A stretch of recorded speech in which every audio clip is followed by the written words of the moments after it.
Vencer no Castelão, com o Ceará vindo de uma vitória em Clássico Rei, que aumenta a moral dos caras, não é fácil. Ainda mais porque o Ceará vem de uma ótima campanha no Brasileirão, conseguindo pontuar muito no Castelão. É um time que em casa é muito forte. E mesmo assim, o Corinthians desfalcado, sem dois dos seus principais jogadores, que é o Memphis e o Alberto, conseguiu ir lá e vencer de 1-0, sem tomar sequer um gol do Ceará. Beleza que os caras estavam sem Pedro Raul, estavam sem Pedro Henrique, mas tem que enaltecer uma partida dessas, tá? Tem que enaltecer por conta da postura do time, da organização defensiva que mesmo no primeiro tempo deu alguns apagões, tá? Mas é preciso enaltecer. Resultado importantíssimo, cara. Importantíssimo até pelo próximo jogo e até pela próxima sequência agora que o Corinthians vai ter. Botafogo, Cruzeiro, São Paulo. Enfim, o São Paulo agora já é agora o São Paulo, né? Majestoso. Enfim, foi um resultado importantíssimo, cara. Importantíssimo. E tem que enaltecer o que o time do Dorival fez hoje. Beleza? Rapaziada, Corinthians 1, Ceará 0, Castelão. E tá aqui as notas do jogo, beleza? O Corinthians entrou com três volantes, normalmente é o que acontece mesmo: Martinez, Ranielli e Bidon, tá? A única mudança mesmo foi no ataque, com a novidade sendo o Guinegão. Guinegão que inclusive fez um ótimo jogo, tá? Fez um ótimo jogo. Entregou o que eu falo de muito mais movimentação, muito mais velocidade, muito mais capacidade de dialogar com os jogadores e fez muito mais do que Hector Hernandes e Romero, por exemplo, tá? O Guinegão fez muito mais do que os jogadores. Você pode falar que, não, mas o Romero é mais batalhador, ele divide mais bola, que não sei o que. É verdade. Mas, gente, é atacante. Atacante tem que dialogar, criar chance. Não ficar só dividindo e marcando. Se for assim, joga o Romero pra zagueiro, pô. Muito mais fácil. Ou pra volante, quem sabe? Porque eu preciso que o meu atacante crie movimento. Preciso que ele tenha velocidade. Preciso que ele infernize os zagueiros. E no jogo de hoje, com os zagueiros do Ceará, que são ótimos zagueiros, pelo menos o William Machado, o Marlon já é bagre, mas em time pequeno ele costuma ir bem. Com os zagueiros do Ceará sendo extremamente físicos, eu preciso que o meu atacante consiga, velho, dar embate com eles, criar velocidade e infernizar eles. E foi o que o Guinegão fez hoje. No primeiro tempo ele foi decente e no segundo também, tanto que estava exausto no final do jogo. Então é uma grata surpresa o Guinegão.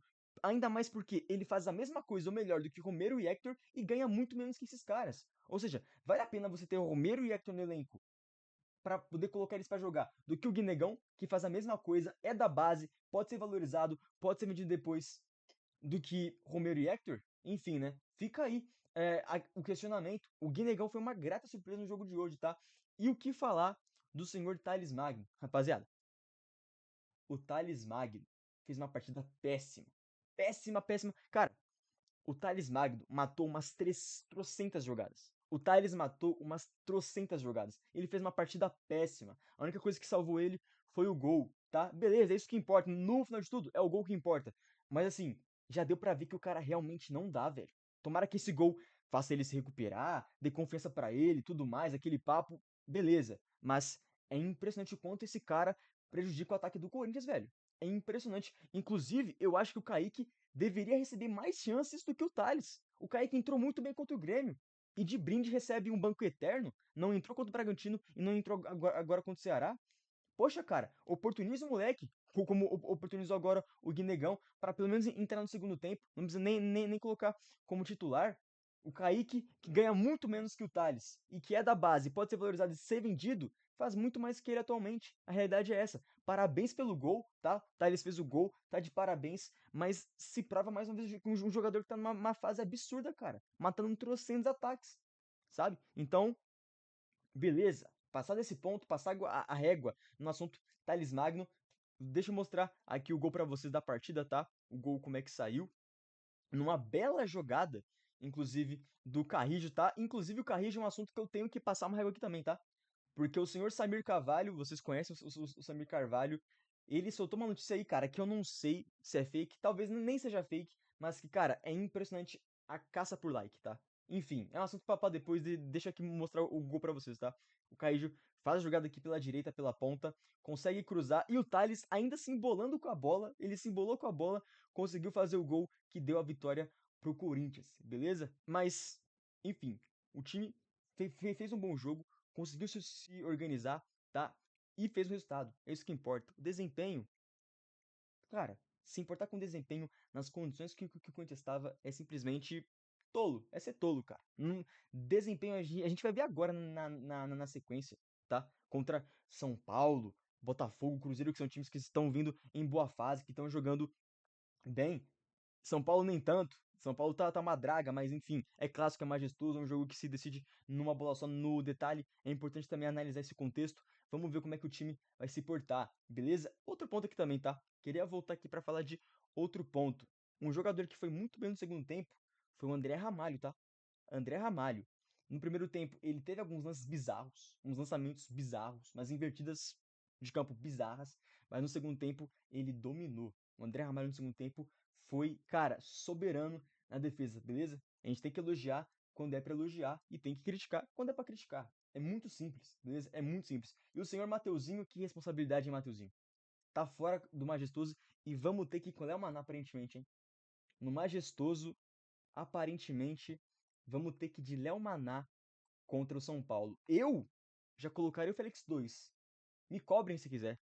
Podem me criticar. Eu iria de Félix Torres na lateral direita contra o São Paulo, tá? Prefiro mil vezes o Félix, tá? Do que o Léo Maná. O Félix, pelo menos, tem um físico ali legal para dar alguns embates. Pode fazer merda? Pode, mas pelo menos ele tá ali dividindo e tá ali marcando. Já o Léo Maná é nada. O Léo Maná é um nada. Esse cara ainda não ter sido emprestado, como tá acontecendo agora com o Dunelli, é também um escárnio. Não sei porque nenhum time que tá atrás dele, ou porque a diretoria ou a comissão técnica ainda acha que ele seja útil. Mas assim, o Léo Maná hoje é um jogador que não significa nada. Ele não tem sangue. Eu iria de Félix no Majestoso, beleza? Esse é o ponto que eu queria tocar. Além disso, o melhor da partida foi o Garro, tá? O melhor da partida no Corinthians foi o Garro.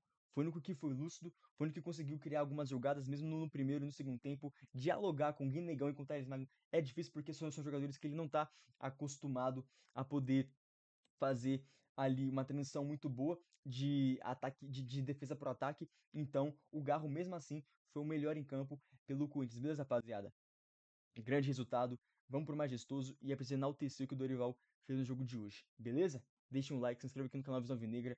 Vamos ter algumas lives, tá? Nos próximos jogos, live de pré-jogo, pós-jogo, pra gente também poder trocar uma ideia melhor, pra gente poder debater, beleza? Mas é isso. Corinthians 1, Ceará 0. Se inscrevam, deixa o like de vocês. Comenta aqui também o que vocês acharam no jogo e de algumas opiniões que a gente soltou aqui. Fechou?